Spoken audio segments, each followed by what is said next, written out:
एक और बहुत बड़ी बात आती है दीदी, महिलाओं के कैसे आत्म उत्थान आत्म विकास किया जा सके, उनको आर्थिक रूप से मजबूत कर सके। हम बहुत महिलाओं से हम चर्चा की तो उनका कहना है कि जो सरकार महतारी वंदना के नाम से दे रही हैं वो अपर्याप्त नहीं है, क्योंकि जिस प्रकार से महंगाई बढ़ती जा रही है इसकी दिशा में सरकार को कुछ कदम उठाने चाहिए और महंगाई को कम करनी चाहिए। तो आत्मनिर्भर बनाने के लिए आपके विधानसभा क्षेत्र में महिलाओं के लिए क्या कुछ आवश्यकता लगता है आपको?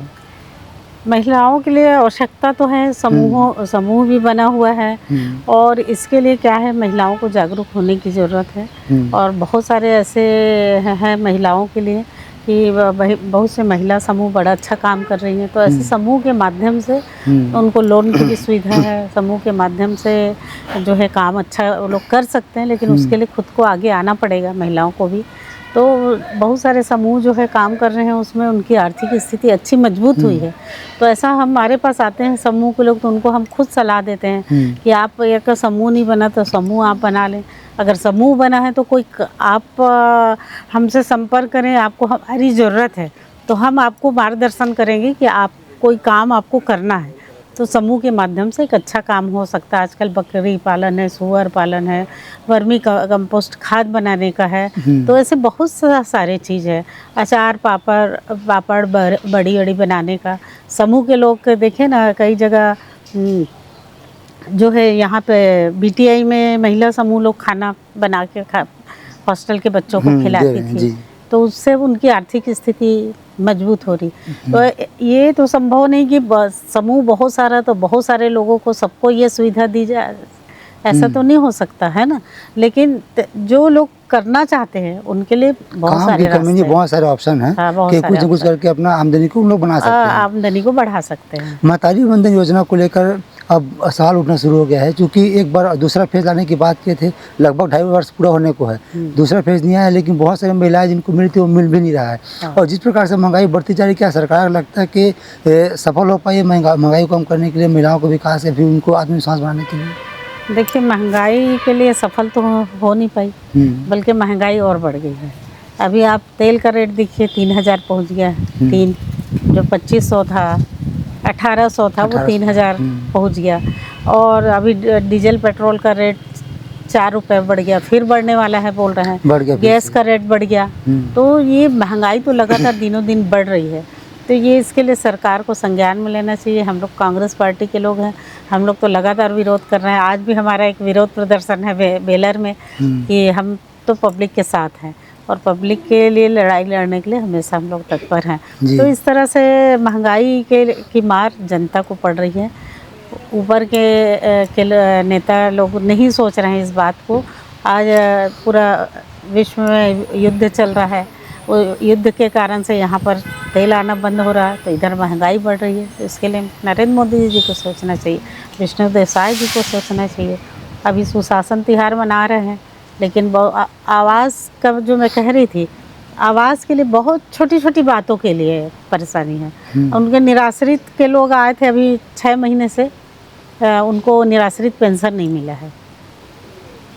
निराश्रित पेंशन नहीं मिला तो कुछ महिलाएं मेरे पास आई थी अभी सुशासन तिहार में, तो मैंने नगर पंचायत वालों से पूछा, तो बोले कि ये पूरे प्रदेश का मामला है। तो ये तो सरकार की खामियां हैं।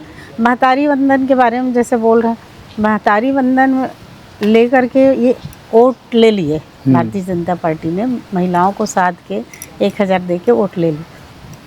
लेकिन देखिए, महतारी वंदन में उनको 1000 अलग देना था, 500 रुपये उनको पेंशन अलग देना था, लेकिन वो 500 को काट के 500 पेंशन और 500 महतारी वंदन। इस बात को महिलाएं अभी समझने लगी है और आने वाले समय पे इसका जवाब महिलाएं देंगी, क्योंकि अभी केवाईसी के नाम पे बहुत से लोगों का नाम कट गया महतारी वंदन में। अभी नया केवाईसी कराए ना उनको, सब महिलाओं को, तो उसमें बहुत सारे लोग का नाम कट गया, पोर्टल नहीं खुल रहा है, आप सब महिलाओं को कहाँ दे पा रहे हैं।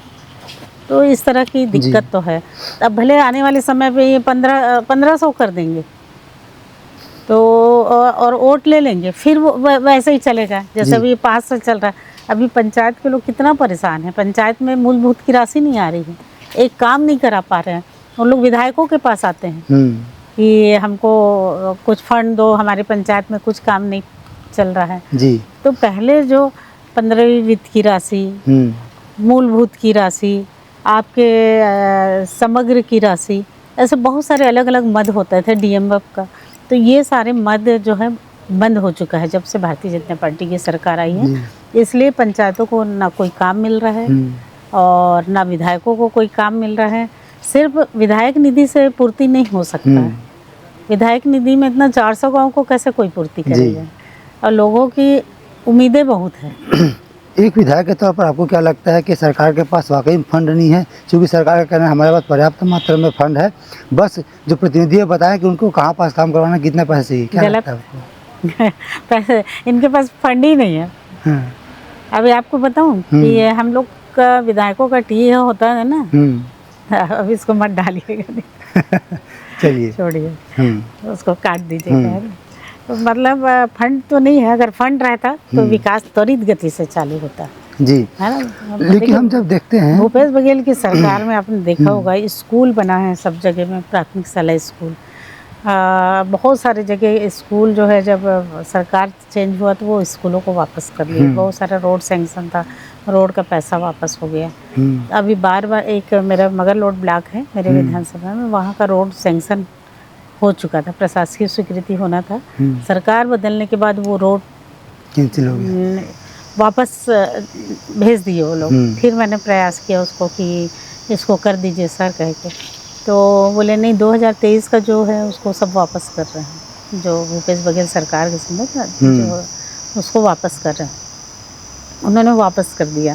फिर मैंने अधिकारियों से चर्चा की, उन्होंने कहा कि आप नया एस्टीमेट तैयार करवाइए, नए सिरे से उसको फिर से प्रस्तुत करिए। तो मैंने फिर से अधिकारियों से चर्चा करके उसका नया फाइल तैयार करा के फिर प्रस्ताव किए, तो इस बजट में वो आ चुका है जी। अब मुझे प्रशासकीय स्वीकृति के लिए उसको भेजना है, और मुझे पूरा विश्वास है कि प्रशासकीय स्वीकृति मिल जाएगी और काम हो जाएगा जी।